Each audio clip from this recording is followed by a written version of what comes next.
Hi guys, so ngayon Papunta kami sa Kosu. Magre-review kami ng cookies. Parang crumble, di ba? Oo. So, if you're here in Edmonton, Try i-check nyo niya. rin siya. Yup. Pero kami, try na namin muna para sa inyo. See you!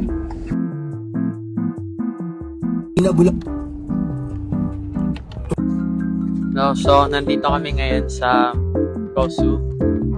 Ayun, nang katabi lang siya ng Victoria School. So, sa may downtown kami. Ayun yung downtown. Okay, let's go! We're here!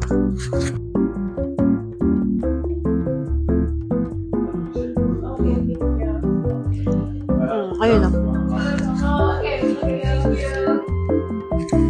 So, ito guys. May timer sila ng 10 seconds. That man. Oh. Can I press it now? Yes, just this. Ay. Go ahead. This is not cooking. It's a gift. Oh, thank you! thank you. Nice! Thank you you. for the gift! So much. Yeah. Have a great day. You too! Anong na binili natin? So we have Kinder, Kinder, Kit Kat, Oreo, pistachio, and and- Biscoff brownie. yeah. And And they gave us also free a gift daw, sabi. Hindi daw free but a gift. So, ang gift nila sa atin ay tada! chocolate chip. Chocolate chips cookie. Let's try it later. So, we're back. Nandito kami. Ito try na natin ang Kosu cookies. Kosu ba ang pronunciation? Kosu na lang, di ko rin alam eh. Ito yung aming gift. Hindi daw free, gift lang daw siya. Let's try. Ito muna natin. Itong chocolate chip nila, ito na lang kasi single siya. Try natin. Ayan. Let's try. Mukha na anong marirate mo sa ano niya? Look, yung look niya. Look. Parang fake eh, kaya. Pag look. 7. Out of 10, 7. 7. Ako 8. Nung lasa, crunchy siya. Pero soft. Crunchy but soft. Tamis. Matamis kasi cookies eh. Diba? Ako lang. Ano naman siya? Crunchy outside. Pero soft, inside. Maano kasi ako, anong tawag doon? Ang gusto ko kasi sa cookies yung makunat. Ito, okay sa ito.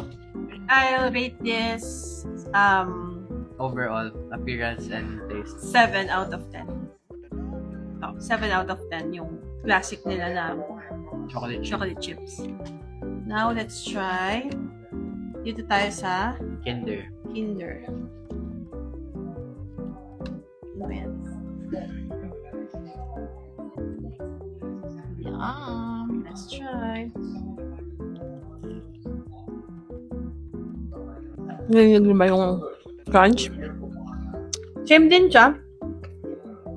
But ang difference lang niya is may white chocolate chips at saka Kinder. Ganun din yung taste niya. Ganun din yung taste niya. Medyo mas malambot lang siya. Pero crunchy pa rin. Ito ano pa? Next is Kit Kat. Ito raw palang chocolate chip nila. May Nutella raw yun sa loob. Sa loob. So, ito, let's try Kit Kit Kat. Kat. Wala siya, hindi siya crunchy pero malambot. Crunchy pa rin.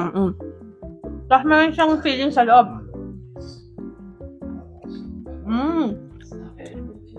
May Nutella siya sa loob. Tapos sarap. Bago mo i-taste.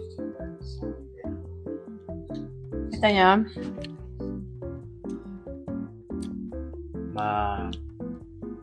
Yeah, hindi natin alam. Hindi Parang lahat hindi sa... Nutella eh.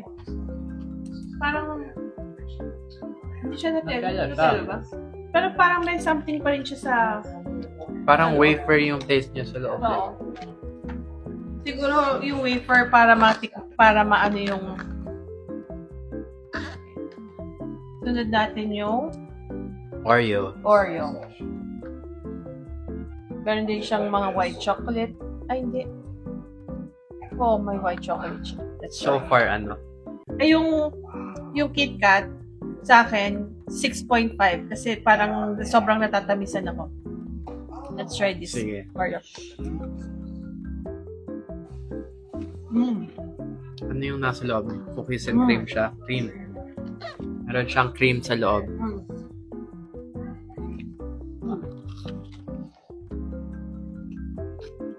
Sarap siya. Cookies and cream talaga siya. Sarap siya. Ito yung gusto ko so far. Mahirap itong i-achieve kasi cookies na siya tapos cookies and cream. Alam mo yun? Na-achieve niya yung pagiging cookies and cream niya. Yun nga lang, sa age ko, sobrang sweet na siya. So, I'll rate it, 7.5. Ikaw. 8. 8 siya para sa akin. Next is yung pistachio. Same pa rin siya, meron din siyang white chocolates. Sa Siguro mga parang white Dubai chips. chocolate Oo. siya, no?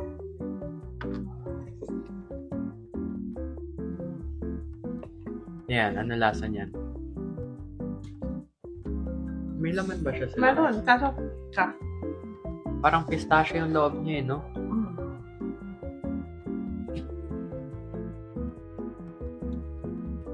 Wala. Hindi ko palit sa yung pistachio. Gusto mo lang kumain pa eh. Hindi.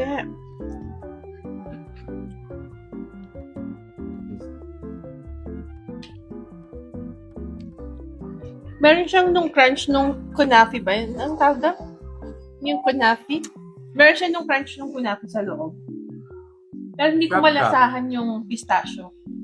Mostly parang sugar cookie yung taste niya. Hindi mo masyadong lasa yung yung lasa ng pistachio. Pero masarap siya. Oh, pero nandun yung texture yung kanafi ba yun? Basta patikim nga yun. Hindi ko talaga malasahan yung yung pistachio. Tsaka kahit kanina pa namin binili, parang malambot pa rin siya, no? Kasi yung nakuha natin mainit. Freshly baked siya talaga. I'll rate it 7.5. Kasi Yung may pistachio. texture siya. Ayan, yung Next ayan, Oreo is- biscuit. Oreo biscuit. Yan siya. Let's try.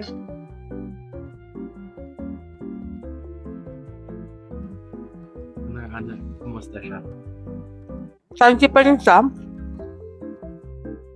Tapos chewy inside. May pagka-Nutella din siya. Loob Dark, niya. parang medyo bitter siya ng konti. Yun nga, yung chocolate. Dahil sa chocolate.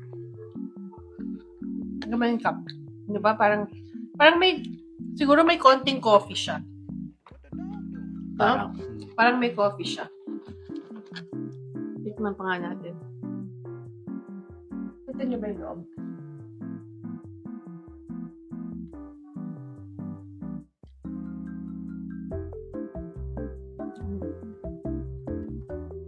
sarap siya. Hmm. So, Ito sa akin ang pinaka nagustuhan ko. Ito din yung choice ko, di ba? Nung pumipili tayo, ito rin yung choice. So, sa akin, ito, 8. Since ito yung first vlog namin, medyo mababa pa ako magbigay ng score. Pero, sa dami namin nakainan. Kung compare ko sa crumble, crumble, oo. mas gusto ko to. Ang gusto ko sa crumble, yung medyo makunat na factor niya. Tsaka mas madaming choices sa crumble every week. Pero ito parang hindi siya nagro-rotate yung Kosu. Oo. Yung crumble kasi, makunat na side, parang dough siya yung hilaw. Ito naman crunchy. pero chewy. Yeah. Dali lang. Ano ka ka? So far sa top 5 mo, ano? Top 1 best, top sa pababa worst. Ako top 1 ko yung Oreo. Ako, top 1 ko to. Yung chocolate Sige, na. sa'yo muna. Brownie. Brownies. Mm. Tapos siguro yung Oreo. Tapos yung pistachio. Tapos magkasabay itong KitKat at saka yung Kinder. Kasi medyo sweet. Para sa akin yan. Sweet. So, overall sa Kosu, anong rating mo? Overall, 7. 7 muna. Tingnan natin sa susunod. Anong tingin mong pwedeng ma-improve nila? Ma-improve? Siguro, sa akin, yun nga, dahil sa age, dapat meron silang options pa na yung lighter yung pagka-sweet niya. Tapos, dapat marami pa rin din silang flavor. Nag-iiba-iba pa rin. Meron sila dapat yung parang, yung special. Crumble. Oo, kasi kapag paulit-ulit. pag napaulit-ulit mo siya, natikman mo na siya lahat, hindi ka na babalik sa kanila, wala ka nang in-look forward na bagong flavor. Pero, siguro kapag nag-crave ka, Ito yung ito go-to yung mo. pwede mong i-crave. Yeah, pag nagka-crave ka ng something, may isip mo to, pero hindi masyado kasi una sa amin, medyo malayo kasi sa amin to eh. Mga 25 minutes. 25 minutes. Kasi sa may downtown area siya. So, medyo malayo siya. Tapos, yun ang feedback ko. Pero Sa okay akin, siya sa akin. Sa akin, ang top 5 ko, Oreo. Top 2, Brownie. Tapos, top 3 yung etong Kinder. Tas pistachio, tas KitKat. Tas overall ko sa lahat, 8. Ako, yung binigay ko 7. Mm-mm. Mabait yung may-ari, di ba? Oo, mabait. Mabait yung may-ari. Tsaka, ang dami nilang mga hindi naman madami, meron silang mga, yun nga, yung freebies, at saka yung pagpasok mo pa lang, may free taste na kagad sila. Hindi ka pa Hospitality. bumibili, hindi ka pa bibigyan ka na kagad ng free taste. Yun. So, abangan nyo pa kami sa mga susunod na mga vlogs. Since ito yung first vlog namin. So, itatry namin yung mga yung look forward nila sa vlog natin. Itatry namin yung mga Yung mga low rating na restaurants or fast food sa Edmonton. Oo, tapos gusto ko din itry yung mga restaurant na yung, alam mo yung minsan yung hindi napapansin, yung parang minsan nakakaawa na wala nang bumibili. Like, bakit? Oo, yung itatanong mo sa sarili mo, may bumibili kaya sa kanila, may umaano kaya sa kanila, yun. So, yun, ang itatry natin. Mali mo, makahanap tayo ng Hidden gem. hidden gem, diba? Yun. Okay. See you! Bye. Bye-bye!